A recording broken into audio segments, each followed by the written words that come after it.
Hello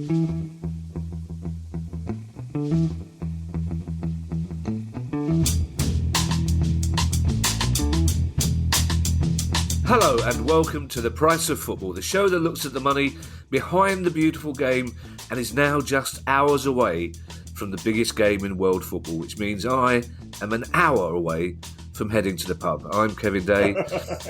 He's Liverpool University's Kieran Maguire, fresh back from a research trip to Scotland. Kieran, did you enjoy an Arbroath smoky?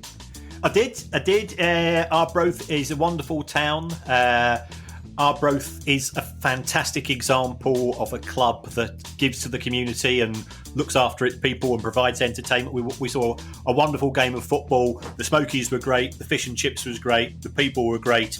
The only slight complication was that we were staying in a hotel in Dundee. I was taking the Baroness away for a romantic few days. She has to put up with an awful lot.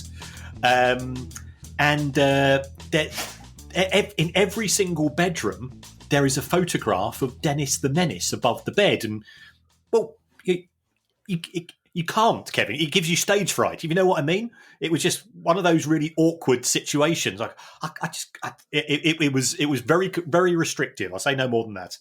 Kieran, seriously now, both of us spent our formative years going out with young girls from the Catholic faith, and if you can do it in front of the Pope and the Virgin Mary, Kieran, you can do it in front of Dennis. I've also won a fiver from Ali, because Ali said, don't say to Kieran, did you enjoy an Arbroath smoky? Because he will invariably turn it into a sexual euphemism, and you didn't. Well done. I'm quite excited. I'll be seeing you later on before the game, and hopefully not afterwards, unless it's to gloat. It's questions day. The thought that you could go top of the Premier League if we don't beat you is a distressing one. Well, no, we got to win. If we draw, we don't go top. No, that's all right. Okay. What happens if you lose? Do you get relegated? Only in your mind. It's questions day, Kieran, but for the second week running, I don't know how many we'll get through because it's been a busy old week news-wise. Apologies to anybody who's waiting in suspense for another week to hear your question. Don't blame me. Blame Fleetwood and Barcelona. Which is not. It's a sentence I don't think I've ever used before, Kieran. But firstly, Kieran, some big stories. A couple of cracks, maybe, in the gambling dam, because the government could ban foreign betting firms from sponsoring the shirts of British clubs, and Bolton Wanderers announced that they will no longer provide any on-site betting at their ground or enter into any new commercial partnership or sponsorship with gambling firms. Now, the on-site betting at the ground is less of a story because most people who want to gamble will do it on their phone anyway. But this announcement that they won't enter into any sponsorship with gambling firms is actually a big one, isn't it? Yes, and they are following other clubs. We've seen Luton, Tranmere, Forest Green Rovers do it in EFL clubs. They feel a sense of unease with the close relationship between gambling and football. So it could end up costing them some money, and times are tight. So you've got to give the club some credit there. Clearly, they are also playing in the Sky Bet English Football League, and the EFL have their reasons. They say, well, at the end of the day, we don't care where the money comes from. We're just going to take it until it's illegal. We're going to take it. So that's the Bolton issue. In terms of the front of shirt bans, you're right about these white label gambling companies, and we're probably talking somewhere in the region of £6 to £10 million a year. Wow! So, and that covers around about half the clubs in the Premier League. So it is significant. Of course, there are other sponsors in the Championship. It's substantially less because no disrespect to people in the Championship, but you're not playing Chelsea, Manchester United, Liverpool, and you're not getting all of the the reason why these white label betting companies are so keen to have an association with with clubs in the Premier League is that Asia is a huge market for gambling. And we know that when these clubs are playing the likes of Manchester United and Liverpool and so on, they get big viewing figures. So if it is just going to be a front of shirt ban, in my view, the British gambling companies will be absolutely cock-a-hoop. Right. And the reason for why I say that is they don't sponsor front of shirt. Yeah, with the exception of Stoke, who have a parent relationship with Stoke City, so they wouldn't be particularly bothered. They're already generating around about, and this is around about £240 billion in wages a year, which is, as we said, twice the NHS budget. So gambling is big money. I know that some of that money is recycled. I know some of that's coming from overseas, but it's still a huge issue. We presently have something called a whistle-to-whistle ban in matches, and this is one of these things which sounds a lot bigger than it actually is. Whistle-to-whistle ban means half time, doesn't it? Yeah. So, and you're still allowed to sponsor matches, even if you don't formally advertise them. So there's nothing much of an issue there. I think if it's just going to be front of shirt bans and it doesn't include perimeter advertising, and most of all, it doesn't include broadcast advertising, then it's just populist tokenism. Right. Because people tend to gamble because they're encouraged to do so through the constant advertisements and the offers. And so on. So I think a front of shirt ban will be worst of both worlds in the sense that the football industry, which the gambling industry makes a fortune out of, ends up with less money, and B, the gambling companies, the domestic ones, they don't advertise anyway, so therefore they're not going to. The issues of problem gambling in this country are not being addressed by a front of shirt ban unless it is a part of something on a much broader scale. Just remind us what you mean by a white label gambling company, Kieran. A white label gambling company is where you have these companies, Man Bet, Love Bet, Daffer Bet. I don't really know the full details, and they don't properly have a presence in the UK. But what they will do is that they will set up a sort of a nominal website which does diddly squat, but their main target is in respect of overseas viewers and overseas gamblers. Talking of shirts, Kieran, and I'm well aware that I have the crowbar out here, but I couldn't find another place to mention it. A big thank you is due to Huddersfield Town this weekend, who may or may not have heard our interview with Catherine from Colourblind Awareness, but they announced this week that they were changing their kit to make sure that people with colour problems wouldn't struggle in the Swansea-Huddersfield game. Yeah, absolutely brilliant. Well done, Huddersfield Town. Yeah, it's superb. I think Catherine was absolutely amazing. The feedback we had following her interview, and I think it's similar to what you said at the time, Kevin. It is treated as a first of all, it is not a major condition. Let's be honest. I've lived with it for 60 years. It's more than an inconvenience at times. And it's something which can be addressed and make everything good for everybody at the ground in terms of colour vision by just a couple of simple steps. And the fact that Huddersfield Town have taken that into consideration and changed their kit for Saturday, absolutely magnificent. Keep it up, Huddersfield. Hats doffed in your direction. And it's very simple to do. That's the bizarre thing, isn't it? Yes, absolutely. As Catherine said, it doesn't take a lot of doing. I believe, Kieran, this is our first visit to this club. And if it is, it's been worth the wait because it's a doozy.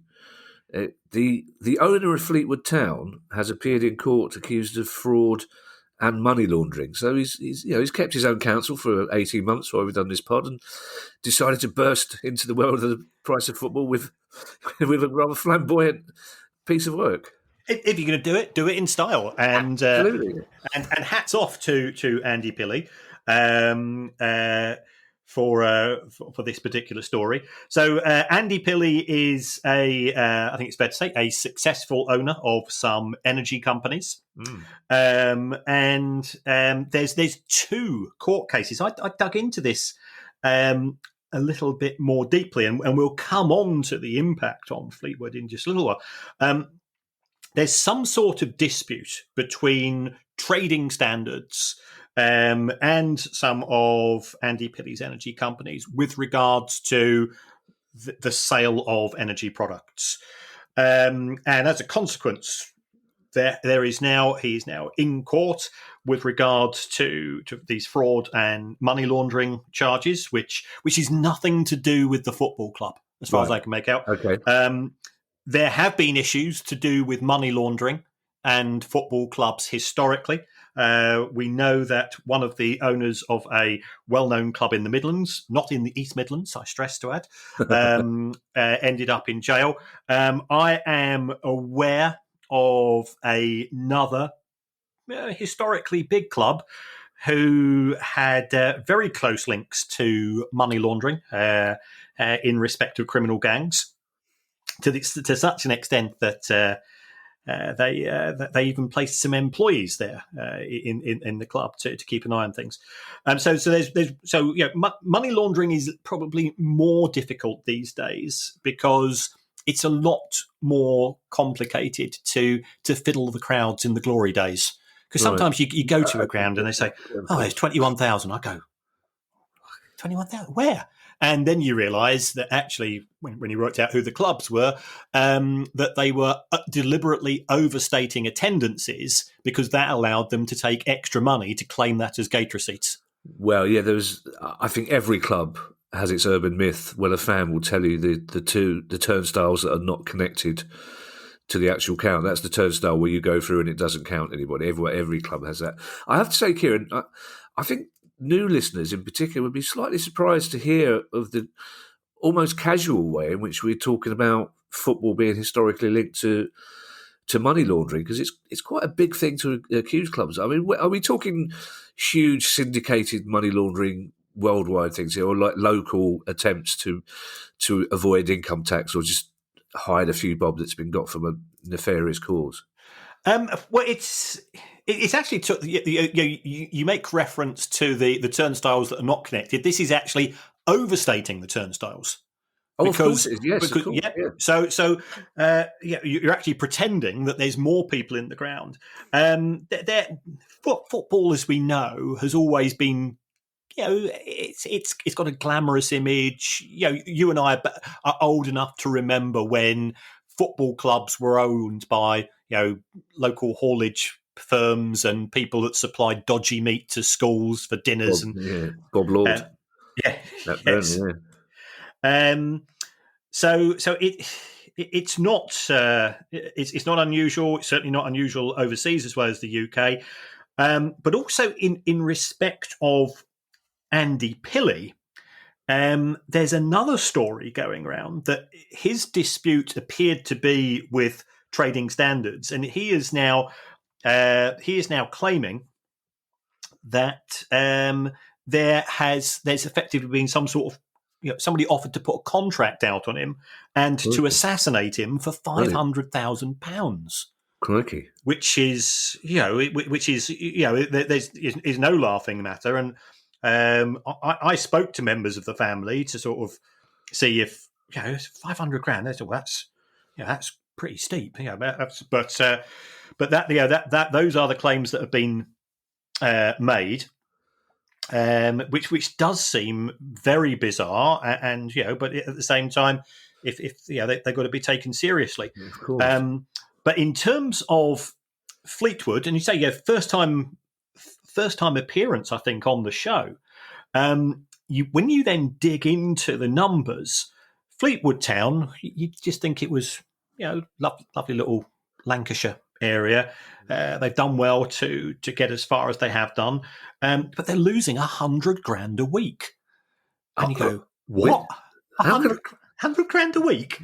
And they've got debts of over £21 million to companies controlled by Andy Pilley. So you go, wow, blimey, those, these are serious numbers. Now, there's nothing wrong with him supporting his local club, and we both are beneficiaries of people that have come in and have put their money where their mouth in, as far as our clubs are concerned. But this one, I was staggered when I sort of started digging out the numbers, and that's an awful lot of dosh for a club that's got limited attendances, nice little ground and so on. So it's a big financial commitment. Yeah, I have to admit, I always shudder slightly when I hear the name Fleetwood. I'm sure it's a lovely town, but it's where my tax office is. Right. It used to be in Sutton, and this is true, but they moved me to Fleetwood because they thought the people at Sutton were getting too sympathetic. There's a kind of tax office Stockholm syndrome going on. This is a big broadcasting story, Kieran. Of course, we'll keep an eye on the Fleetwood story, because I had no idea the numbers were that big for a club of that size. But the global streaming service DAZN is in advanced talks to buy BT Sport, and I'm guessing you're talking a hell of a lot of money here, aren't we? I think it would be a big deal. I mean, BT, that they have said, I think their chief exec has said, they want to withdraw from sport. They want to focus on telephony, broadband, those type of services, and the sport doesn't really fit particularly well. But they presently have a contract to broadcast the Champions League for the next 3 years. That's costing them £400 million per annum. The Premier League is pretty close to that. So it would be a pretty big deal. We spoke to our friends in broadcasting. The first thing I was trying to get right is how do you pronounce? Is it DAZN, or was it DAZ? I got very confused. I started thinking of the Dirty Dozen, and of course then I was sort of reminiscing about Lee Marvin and Telly Savalas and Charles Bronson in one of what I consider to be the greatest movies of all time. That was a relief. That you were thinking of that Dirty Dozen. That's good. Oh no, I've seen the other one as well. How do you pronounce it? Is it a name? Is it initials? I think it's meant to be sort of DAZN, or Okay. but I'm just not street enough to know how to do it properly. Listen, when you say BT say sport doesn't fit well, is that because it's not making as much money for them as they thought it would? Yeah, I don't think subscriber numbers are huge. I've cancelled my subscription to it. I just don't, I'm not particularly interested in the Champions League, and if I am, I'll just get a monthly pass. So, but I think there's some interesting issues from the Premier League's point of view, because BT presently pay more into UEFA's pot than any other broadcaster. And the reason why that's important is that the way that UEFA distribute the money is that they've got 4 or 5 different pots, and one of which is a pool of money. And the more your domestic broadcaster puts in, the more your 4 Premier League clubs, and potentially, of course, it could be a couple of Scottish clubs, will be able to take out. So, if DAZN don't pay as much into it in future years, that will have an implications. As far as the Premier League is concerned, we know that the Premier League has rolled over the TV rights for the next 3 years to take them to 2025 with both Sky and BT. But according to our sources, there will be something called a change of control clause. Oh. And what this means is if the ownership of either Sky or BT does change, then the Premier League is entitled to, but doesn't have to, walk away with the deal. Now, Sky'd actually changed ownership a couple of years ago. I think, I may be wrong in this, but I think that they're now owned by a new US company. So, that didn't stop the Premier League.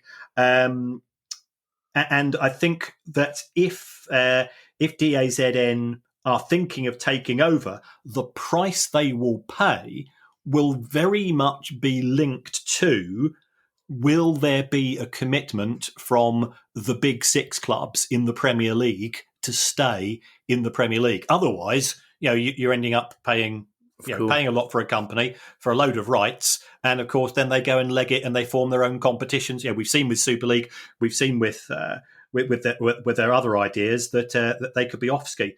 So there's certainly talk between the two parties. I think there are issues because and it's actually nothing to do with football, it's to do with boxing. I think DAZN presently have a contract with Barry Hearn, or Barry Hearn's lad, and I think BT have got one with Frank Warren, and those two don't like each other, to put it mildly. No.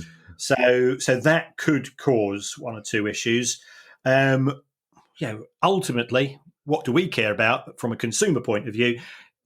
What about subscriptions? Well, DAZN have recently put up their subscription from £1.99 to £7.99 a month. So if we think we're going to get this on the cheap, I suspect it's not going to be the case. Mm-hmm. But they could be trying to build up market share, in which case what they've got to do is to get the pricing right and to attract more people. Yeah, I mean, BT haven't been helped by the fact that they can try and sell their Saturday morning slot as traditional as much as they like, but for most of us, you only really watch those games at 12 o'clock on the Saturday morning if you're in the pub before your own game. I always forget there's a game on at 12 o'clock on Saturday, to be perfectly honest. So that's been difficult for them. And then their coverage, whatever you think about Sky, their coverage of the actual games is exemplary. Yeah. And BT, there are only so many ways you can show football, and BT can only really copy what Sky had already done. So it's always been difficult for them. Two more news stories, Kieran, and I promise we will get to some questions. The first one, Premier League and Championship clubs have been asked for expressions of interest to pilot safe standing areas, and we could all be drinking beer pitchside again soon. And not you, Kieran, obviously, but you'll be getting covered in it like the rest of us will be, because we can't drink properly in this country. How will this affect match day? Are these good things for clubs in terms of match day income? I mean, safe standing is an issue we covered right at the very start, and it's something that fans feel passionately about. I'm less convinced about drinking beer pitchside again. Oddly enough, all my mates are very much against that. Because I don't want every home game to be Croydon Box Park in the unlikely event we score. Yeah, but in terms of the finances, will these make a significant impact? I think there will be zero impact. In fact, the costs of converting. I have spoken to one or two people. I said, "Well, okay, does this mean an increase in potential attendances?" And it looks as if it's going to be a 1-for-1 swap. You give up one seat, and that's replaced by one person on the turnstiles. Now, there has been talk. Well, what happens? Could we squeak that out to 1.1? In which case the clubs will get some more money. And then there comes the issue of pricing. Is it going to be cheaper to stand than to sit? As far as I'm concerned, I go to watch the football. And I don't care whether, when I go to a gig, to go watch a concert, it's normally more expensive to stand in some of the places because you're that much closer to the band. And I tell you what, when we were in Dundee, this was probably, there was a covers band on the Saturday night, and they went from Take a Chance on Me by ABBA to Inflammable Material by Stiff Little Fingers. Back-to-back songs, which was absolutely fantastic, from my point of view. But that really was, I go, I'm going, what's this second song? I'm going, I have to explain it slowly. It sounds fantastic, Kieran, but that to me sounds like four blokes who hate each other in a band. Couldn't find three other mates who wanted to play Stiff Little Fingers or ABBA with them, so they just had to settle. I agree with you, though. I think there will be football fans, and I think every fan of an English club or a Scottish club listening to this will already in their mind identify the areas of the ground in which safe standing would probably be introduced at Selhurst Park, certainly where that home sale fanatics are. I think there are fans who would happily pay a premium to be able to stand. And I think as well there are a lot of fans who will be only too pleased to know that they will be able to sit in their seat without having to stand up. Because a lot of fans don't want to do that. So I think but in terms of the finances, Kieran, surely they can't. I don't think a club would be able to get away. It just wouldn't be a good look, even if fans were prepared to pay extra. It's not a good look if Premier League clubs say, right, here you go, this is what you wanted, safe standing, but we're charging you £5 more for it. Yeah, I agree with you. I can't see them going higher, but those fans that think they're going to get a reduction, I think they're in for a shock as well, because there are costs of converting these seats. And also, should you qualify for European competition, I think under UEFA rules, you won't be able to get away with the terrace approach. So it's these rail seats or these rail stands are quite easily converted back into seats. In respect of the ability to bring alcohol and consume it, look, I've got to hold up my hands here. I don't drink, but even my mates who drink, I think you can survive 45 minutes. Even I can go 45 whole minutes, Kieran. But I have attended rugby matches at Twickenham and so on, and the one thing which really cheesed me off was, we're watching the rugby, and it is every 5 minutes you're going up because there's a bloke with 6 pints, and you go, I'm trying to watch the football or I'm trying to watch the rugby. Surely you should be able to do that. You can get tanked up beforehand. You can get tanked up at half time. You can even bring some back at half time for the second half. Why you have to get up and down 3 or 4 times during the match as well? Yeah. Now I appreciate some people say, well, it's rugby and there's nothing. You'd rather drink than watch the game. But that would be my concern. And then, as you rightly say, we do appear now to have this. Part of modern day culture of thinking it's hilarious to throw alcohol all over people. It's just fucking idiocy. Yeah, well, it's not so bad for me because I tend to come home with my clothes smelling of beer anyway, so it's not too much of a problem. And as for the rugby, Kieran, you know my views. I'd be only too happy for a group of massive blokes to stand in front of me all the way through. The standing thing does interest me, Kieran, especially the economics, because the Football Supporters Association and many fans groups in the past have argued that one of the only ways to prevent fans being priced out of the game continually would be to reintroduce safe standing. And I think a lot of them would be disappointed to learn, Kieran, that it's not likely to lead to any massive reduction in ticket prices.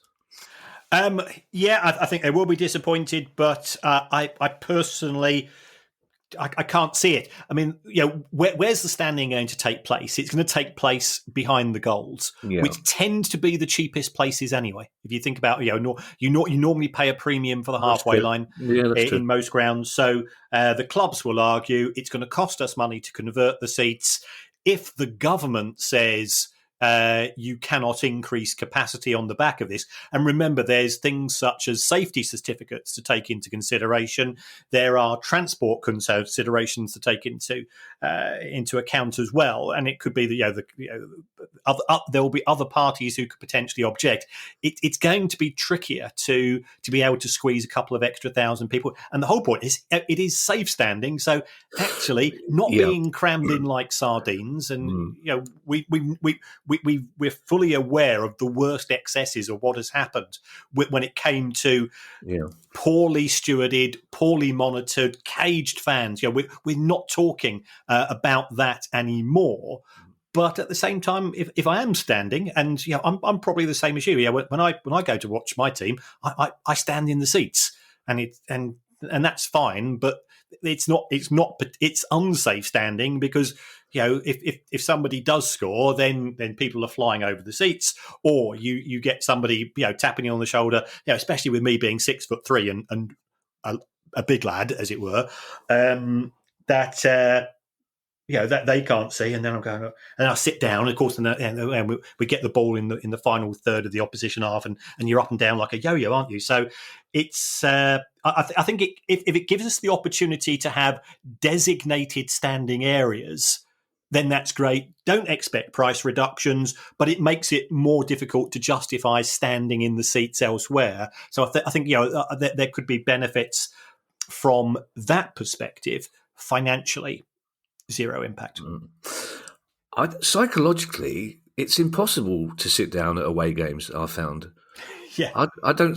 Something comes over you. You go into an away game. I mean, I'm not sitting down here. Everyone's standing up. It's much more fun somehow. Last story, Kieran. I'm sure many of our listeners will be aware of the work of the frankly brilliant Spanish journalist Guillem Balaguer. And this week he wrote on the BBC website about what he called the toxic financial battle ripping Barcelona apart from the inside, basically between the president and the manager.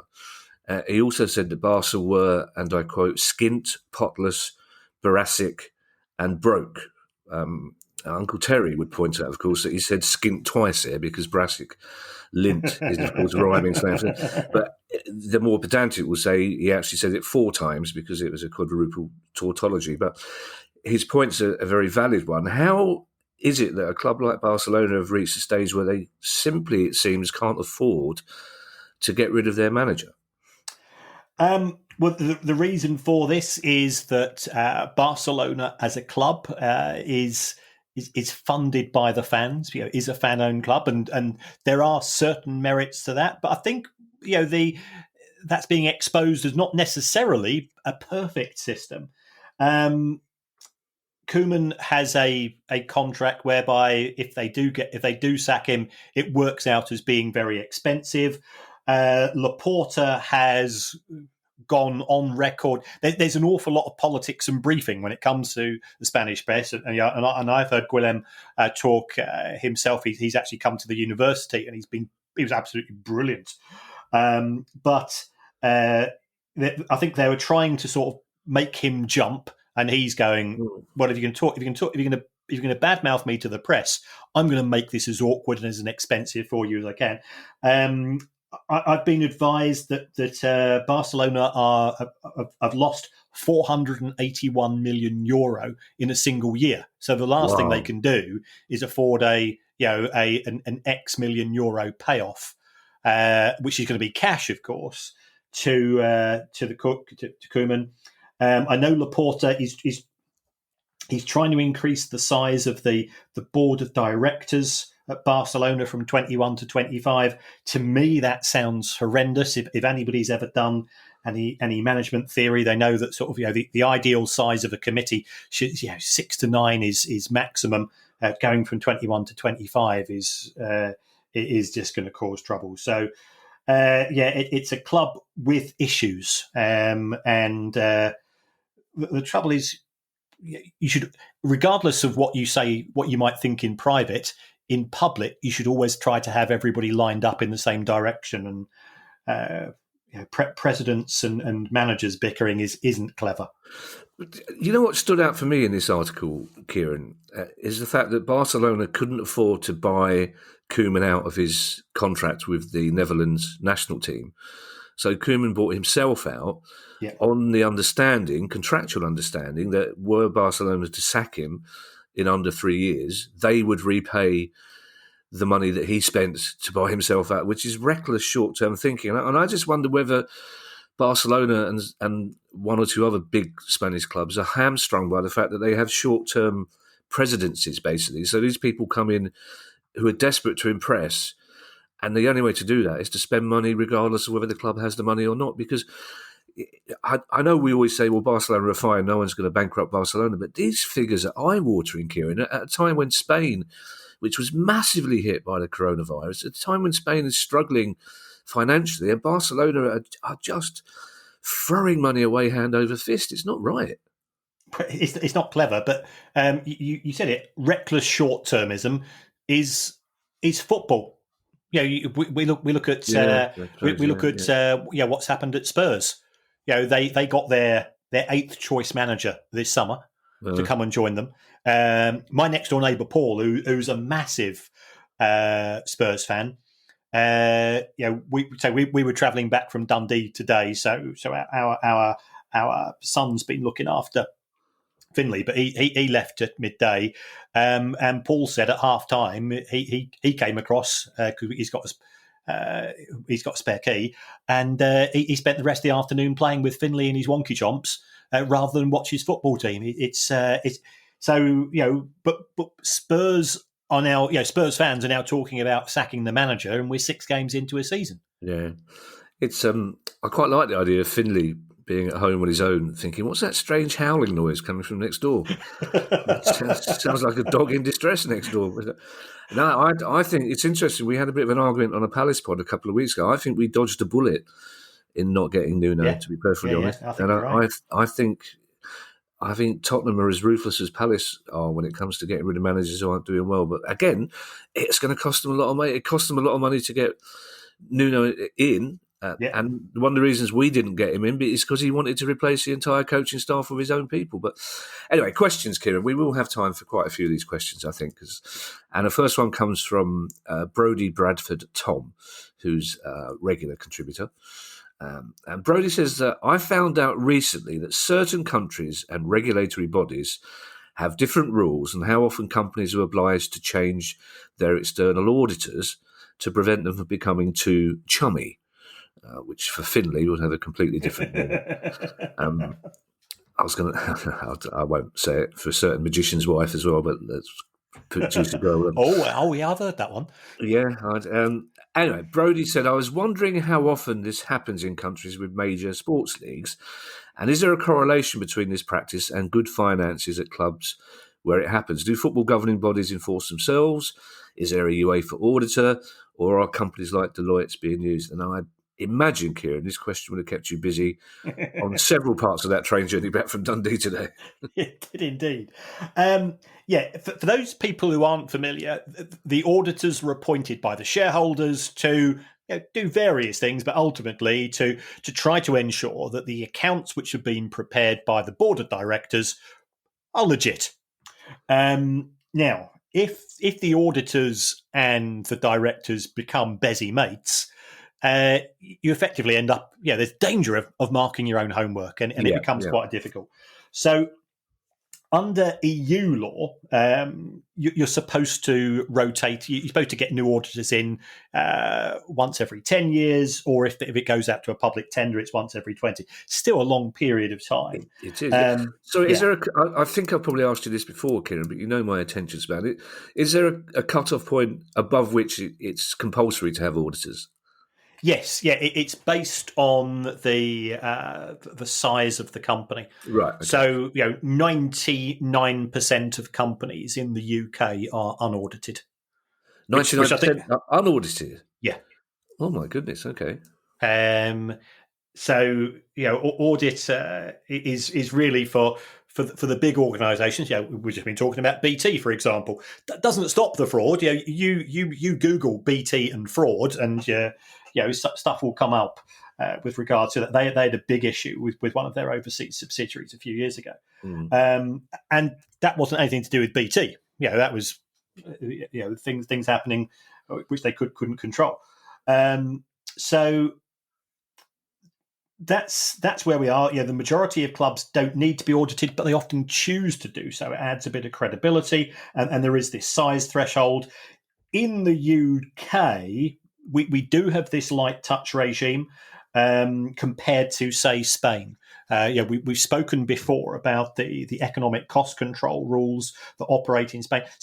La Liga have got around about 20 accountants. They actually know the accounts of the Spanish football clubs better than the football clubs do themselves. They really are like a bunch of worker ants really getting stuck in. In the UK, the vast majority of the clubs, certainly in Leagues 1 and 2, are unaudited. Could the football authorities take the same approach as La Liga? Well, it comes down to resource. Now, the EFL ultimately is owned by the clubs. It's a members' organisation. And think about it from the club's point of view. Do they want greater scrutiny from central HQ? No. So how do they avoid that? Well, they just say, well, we're not prepared to fund it. And that's where the EFL has a few people involved, but they can't run around. They are under resourced. And the club owners will say, well, we don't want to spend more money on this because every extra 50 grand, 100 grand that we spend on this sort of monitoring procedure is less money going to the clubs themselves, and we're all skint to begin with. So that's where we are. If you take a look at those clubs that are audited, I think Manchester United, they've had no rotation since the Glazers took over, and the auditors have trousered more than £18 million. And some people say, again, that's a lot of money for somebody to give you effectively what is a thumbs up, and that's what the auditors do. When I going back, we were talking in the last few weeks about me playing at Hough End in South Manchester on a Sunday morning. We actually used to audit Manchester United, and we then lost the audit to Arthur Anderson, who were this, which was another reason why. Oh yeah. When there was always a little bit of afters, in those matches. You can imagine, a peaked accountant, Kevin. That studs up non-stop, isn't it? And let's not forget, Kieran, these are the self-styled arrogant wankers, Arthur Anderson, yes. as we learned from a question in last week's pod. They were furious that you actually called them accountants when they're management consultants. Jack McEwen, Eva, is the treasurer of a grassroots youth football club, Aldershot Boys and Girls FC, and an avid listener of the podcast. Jack wonders what you think the financial impact on grassroots football will be post-COVID, and says we expect people to be struggling financially and as a result be unable to afford the annual registration fees that the club relies on, meaning less young people playing football or us having to seek more and more outside funding to cover these fees so those young people can stay playing football. Now, we talk about Barcelona, Kieran, and it's interesting and fascinating, but this stuff is vital, I think, for the mental, physical and social well-being of our country. So, what is your view on the health of grassroots football? Well, first of all, huge credit to Jack and everybody like him who give up their time to run these grassroots kids football organisations. Yeah. It's a thankless task, but nothing but admiration from me. I am concerned about where we are. We've seen a reduction in both central and local government funding over the years for publicly accessible pitches, making it more difficult, or the prices to hire the pitch and to hire the changing rooms goes up and up. So therefore, the cost of playing in a match is becoming more expensive. And let's be honest. And this isn't a party political issue. We've just seen universal credit cut by £1,000 a year for some people. Doesn't affect others. Does affect some. So there is a cause for concern. Can local businesses get involved? Yes, they can. What's in it for them? If we're honest, relatively little, apart from just being good people. Yeah. So there's no way that there's going to be increased funding for grassroots. The only way that this could come about, and this is something that we have discussed on the show, and we've spoken to Tracy Crouch was on, and we've spoken to other politicians and so on, is that I'm firmly of the belief that the most successful, the biggest beneficiaries of the Premier League and football in this country over the last 25 years have been our friends in the betting industry. Yeah. Now, should there be some form of levy similar to what we see in the horse racing industry, which goes into grassroots football, in which it just works out as half a penny on each £1 worth of bets, that would raise a huge amount of money, and that could be ring fenced to it could be given to the local FAs with a view to focusing purely on youth football and so on. The gambling industry can afford it. It's just that they don't want to give it up. Yeah, and the thing is, Kieran, we talk about the pyramid in this country. We love the pyramid. But below that, there are youngsters playing football for the sheer fun of it. just enjoyment. And also it's getting them out of the house, it's getting them fit, it's getting them to mix with other cultures, it's getting girls sometimes for the first time ever out of the house and mixing with girls from other cultures. This stuff is vital. It really is important. So if you're listening to this and you've got a business in Aldershot or Hampshire, bung a few bob to Aldershot Boys and Girls FC and to the league. And we will give you plenty of shout outs, I can assure you. We absolutely will. It won't be much to solve the problems of these clubs and these leagues, but it's vital. Football's not just about providing players for the Championship of the Premier League. It's about fun. It's about running about. It's about getting muddy. Sorry, I sound like a Hovis advert, but it really does mean a lot. Our next question comes from Gareth Slater, and it's relevant, Kieran. Yes. It seems like a coincidence, but it's actually very relevant to a story we've already had. And it's a question disguised as the plot of a Stephen King novel, basically, because Gareth tells us that he had a job as a tax accountant and some years ago met a director of a football club who offered him double his wages to become their tax accountant. And double an accountant's wages, Kieran, that's a lot of money. Now, Gareth says... No, Kieran, we haven't got the time to defend the accounting industry here, Kieran. Seriously, I know your views on this, Kieran, but this is not the right forum. Anyway, you're a teacher now. You keep telling us that. I am. Yeah. Teaching other very wealthy accountants. Gareth says he didn't take the job for a number of reasons. It just didn't seem right, which was lucky because the club owner then did time for money laundering.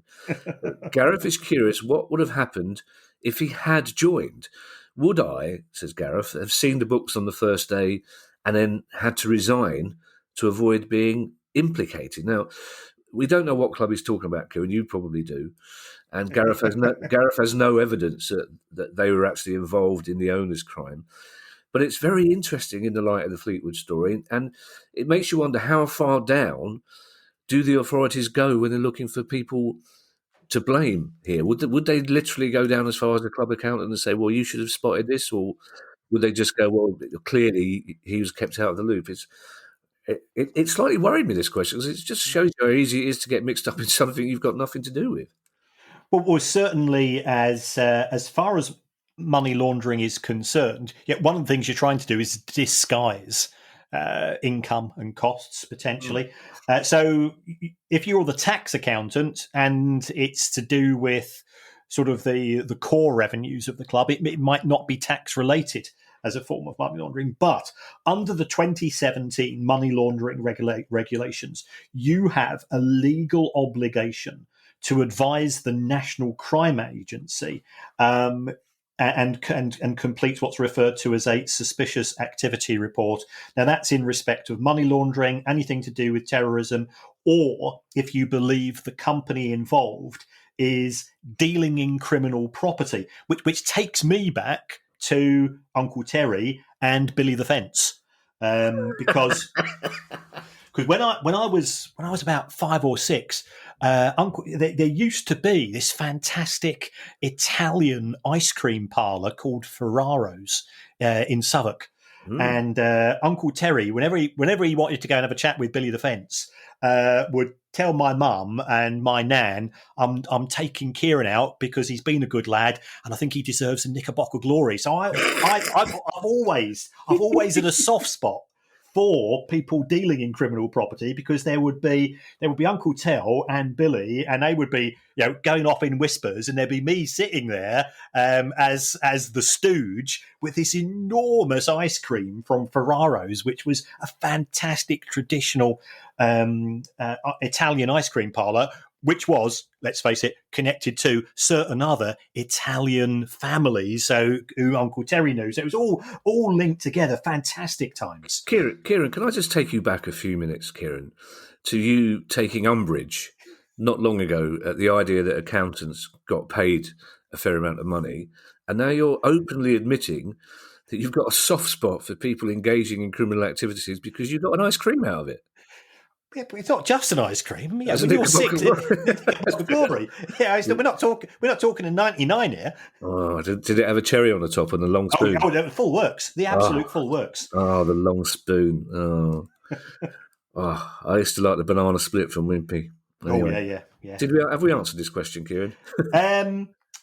Yes, I think we have. Yeah, we have. Oh, okay. Yeah, should Gareth resign only if he has if he is suspicious of the activities taking place? What happened to the ice cream park? I'm guessing it burnt down and then did it accidentally overnight. Ben Gardner pulls off the impressive trick of sounding sarcastic in writing. And Ben, I salute you for that, because trust me, I know how difficult that is. Ben says, I'm sure we were all pleased to hear that the boss of Bet365, who owns Stoke City, was paid £421 million in salary last year. But I found it a bit confusing, and I can't work out why she would subject herself to 47% tax and national insurance contributions, as well, presumably, as the company making its own contributions to national insurance. Surely there are far more tax-efficient ways to receive this income. Now, I was so suspicious of that figure, that annual salary of 421 million, Kieran, as you know. Yes. I sent you a message on the train because I couldn't believe that I assumed it was a misprint and it was either 4.21 million or 42.1 million, but no, she paid herself £421 million in salary last year. Yeah, the highest paid director of any company in the UK, and on top of that, the total director's pay. And normally, to be a director of Bet365, it helps if your surname is Coates. So Denise Coates is the beneficiary of 421, but other directors they chip in, family members, total 529. Should they be paid that? Bet365 makes lots of money. Ultimately, the company is owned by its shareholders. And it goes back to some of the earlier stories that we've been talking about today. But I spoke to my friend Catherine, the tax inspector. And Catherine says if they want to do that, there's a couple of things which could take place. First of all, they could, they own shares in Bet365, so they could pay themselves dividends. So I went into the small print, and on top of the £421 million, Denise Coates probably earned a further 60 million in dividends. Wow. Exactly. In theory, Bet365 could lend her some money. Now, I'm going, hold on, that's just taking the mickey, that is. You're paying somebody the thick end of £500 million, and then you're lending them. But, from a tax point of view, that would be efficient. So to an answer of Ben's question, yes, there are tax planning approaches which could be undertaken. To be fair to Denise Coates, I think she takes the view that she earns a lot of money and therefore she's prepared to pay a lot of tax. So, her approach seems to be appropriate in that regard. I've got no issue with people earning a lot of money, Kieran, if they do pay the appropriate amount in tax. I mean, that's how it works. Kieran, I'm aware that we are overrunning slightly, so I'm going to take a moral decision. It's not a moral decision at all, Kieran. It's entirely practical. I'm going to jump 2 questions. Okay. And these people will never know if it was their questions being missed out or not. But I promise, unless they take a look at my Twitter feed. Sheesh.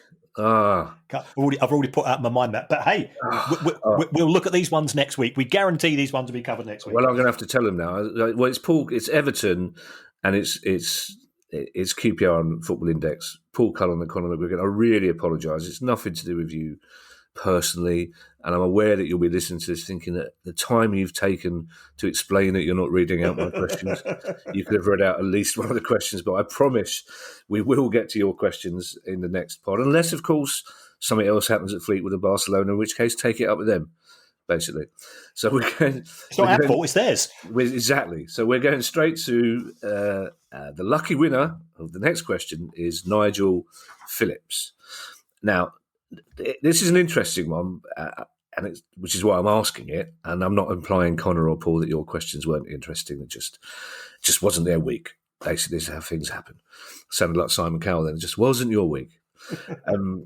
But I'm also asking this question because it's a plug for a guest that we've got coming on. Nigel Phillips says, given the shambolic leadership of the National League during the pandemic, which was something we covered at length at the time, what would stop the EFL forming a new division and inviting 24 National League teams to join it. After all, nearly half the current National League teams have been in the EFL, and many are full-time, and it would possibly lead to the sort of regional divisions that a lot of people have been arguing for. In our next pod, we'll have an opportunity to ask the EFL, Kieran, because we've got an interview with their chief executive, Trevor Birch, coming up. It's one of many questions. If you think this is a long pod, I've got a feeling the Trevor Birch interview is going to be a particularly long pod. Derby fans, you can send in as many questions as you want. I probably won't ask most of them because I don't think he's double jointed for a start. But this is an interesting one, Kieran, because it is quite clear that there was a level of unhappiness with the leadership of the National League during the pandemic, and I'm guessing that quite a few of the club owners that we spoke to in the National League would only be too happy to be part of the EFL umbrella. Yes, they would. Now, it all comes down to we've got a certain pie of money. We've got this big money pie, and how are we going to cut that up? I think the EFL would be quite happy to take on the responsibility for more of the professional game. And Nigel was absolutely right. Practically every club in the National League itself, and also a significant number of clubs in National League North are full-time. Yeah. So could they join the EFL? Yes. But presently, under the terms of the EFL TV deal, clubs in the Championship get 10 times as much money as clubs in League Two. So, we've highlighted there's a big gap between the Premier League and the Championship. Well, there's big gaps in the EFL as well. And then when you drop from League Two to the National League, again, there's another huge gap in percentage terms. So it all comes down to, can we come up with a distribution model? And I know I'm a broken record on this. The gaps are too big. If we can come up with a smooth transition from division to division, and this was one of the issues that I did discuss with Mike, who was who's the chairman at Arbroath on Friday night. I asked him the question: You break even every year, as do the vast majority of Scottish clubs. And his reply was, well, we don't gamble, we don't shoot for the moon. If we get promoted, yes, we will get some extra money, but it is not the crazy numbers that arise when you go from the Championship to the Premier League. Yeah. So it's getting that distribution model right. And I've been working with, I can't say I've been working with some senior people in the world of football, and my spreadsheet is it's practically on fire at times. It's just blazing through, changing the numbers, and trying to get something which works, which is reasonable to all concerned, is actually practically impossible. It's not, I'm not saying it is impossible, but it's a really tough gig. So I think the EFL would be amenable. I think the clubs in the National League would be amenable. But what would be the rewards for the fifth tier of professional English football? That's going to be the problem. And as a matter of interest, Kieran, Arbroath are breaking even on crowds of 3,000 a week? No, they are actually they're a part-time team. They were, I think, in League. You got the Scottish Premiership, Championship, League One, League Two. When they were in League One, they were probably getting around about 600. They've been promoted to the Championship. They've been averaging 1,400 on Friday night. Kilmarnock brought practically 1,000 to Gayfields, and so the crowd there was 2,420. But I'm sure they made a lot of money on catering. By the way, folks, if you're looking for a foodstuff which is going to take your life to a new level, the Arbroath pie of steak and black pudding is something which you must add to your list. An amazing pie. I ate two of those. Have we got new sponsors this week, Kieran? Have I not been told? This week's show is brought to you by the Arbroath Steak and. Oh, you had two pies, did you? Because I say, when you talk about their catering money increasing on Friday night, it's not from you, is it? Well, yeah, it was the least I could do. Some things make you fall more back in love with football, and this was one of them. Well, I remember going to see Cowden Beef play Queen of the South with a load of other comedians, and it was one of the most joyful afternoons I've had in my life. I know, Kieran, you're the only person in your family who doesn't have a nickname or a set of numbers underneath their photograph. So from now on, you're going to be Two Pies Maguire. That's your nickname. That's right. when you come to the Paulson's Arsenal, here he is, old Two Pies Maguire. Now we have a question from stateside, as nobody ever says outside of films. Sean Mooney says that my friends are exploring a management buyout of a second division pro club in North America, i.e. not MLS. Having worked in M&A, says Sean, they've reached out to me for valuation help. And while I have no trouble building an Excel valuation, I need to learn more to see if there are any unknown unknowns that I'm missing in my model. Can you recommend any books or blogs, etc., to take me on a deep dive into football finance and valuation? I'll leave this to you, Kieran, because I generally don't know if M&A is a career, a university, or a town, or a suite. Well, it's in the Vis Profanosaurus as well, but that's another issue. Yes, it is. We've just gone over the hour, and let's not let's not annoy Guy even further. You know how much producer Guy loves it when we take little trips down the Vis Profanosaurus. In terms of the models, Sean, yes, you can do a DCF model using Excel. The trouble is with that, I mean, I guess it's slightly easier in the States because you've got the sealed leagues, and therefore there's no promotion and relegation to necessarily have to factor in or out. But you also have to go and pay your franchise fees as well. The best thing to do is to find out what other franchise owners are paying for these clubs in recent times. There is a book out which does have a chapter on how to value a football club, but I'd feel embarrassed saying what the book was. So I can't say anything more than that. Okay. Well, on a similar note, Callum Whitaker, at the end of a lovely email thanking us for keeping him sane during his work in the vaccine task force, which means we should be the ones thanking you, Callum. Callum says he's read both our books and enjoyed them very much, but could you recommend any others on how the British football industry works? Yeah, and first of all, Callum, I'd just like to say on behalf of the whole country, thank you. Yep. Thank you. Yeah, we are hugely in your debt and all of your colleagues. As for the nitwits that think you're going to fall into have a love affair with Bill Gates because you got a vaccine, I just despair at the spectacular cluelessness of some people. Talk to a doctor or somebody on the front line of the NHS. But I'll get off that particular soapbox. Well, I'll join you there for a moment because I'm fairly certain there will be a direct correlation between vaccination and the number of idiots panic buying petrol yesterday, which led to a shortage of petrol.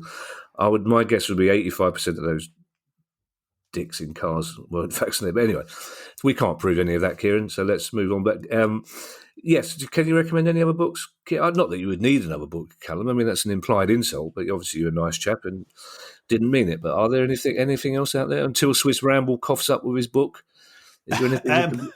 Yes. I would certainly recommend Soccernomics by Stefan Szymanski, which has been around for around about 10 years now. He's a proper professor of the world of finance. Daniel Gee's book, Done Deal. Daniel looks at it from sort of a law point of view, as well as the fact that he has acted on behalf of people. The Secret Football Agent. I don't know who wrote that. For there's a clue in the title of the book, but actually it was quite revelatory in terms of the contents. Champagne Football by Mark T. and Paul Rowan. That's how not to run a football club. It's the equivalent of Peter Hook's revelations of his time at the Hacienda in terms of how not to run a club. That's all about the slightly scandalous things which happened in the Irish FA. I'm not really one for football biographies. I tend to find them a bit trite, but there's one guy called Ben Smith who wrote one called Journeyman about what it's like to be a lower league footballer, and I think it knocks it knocks all of these accusations of what an easy life footballers have into a cocked hat, to be frank with you. So those were the ones that you might want to consider. They're all pretty detailed stuff. Our good friend Nick DeMarco has written a book on football and the law, but I think it's £60, which is if my Uncle Terry wrote one about football and avoiding the law, that would probably be a bit cheaper and a few more anecdotes. Well, also, I love Nick DeMarco, but I'm guessing it's £60 an hour to read his book. You don't just pay for the book. Thank you for those book recommendations, Kieran. Thank you to everybody who sent in a question, including the two people who didn't get read out, but will do next week, I promise. Thank you to everybody who's made a small monthly contribution to our always free-to-air podcast. If you want to join them, then go to patreon.com/Price of Football. If you have any questions for our next questions pod, it's questions@priceoffootball.com. And just for once, Kieran, you can have the rest of the night off, because given that we're overrunning, we won't have your customary farewell. We'll just both say goodbye. I almost said good luck for tonight, but I can't. No, we can't. We can't do that. No, absolutely. No, we can't do that. No, we can't. And also, it's 10:15 on Sunday, and I've had already a couple of taps on the door from the Baroness because she wants to go and watch the last episode of Vigil. Oh, so I need to leg it. What she wants to do is go to a bedroom where there's no picture of Dennis the Menace, Kieran, is what she wants to do. Yeah. Bye, gang. Now, listen for the sound of carry-on footsteps going up the stairs really quickly. And a swanny whistle. The Price of Football.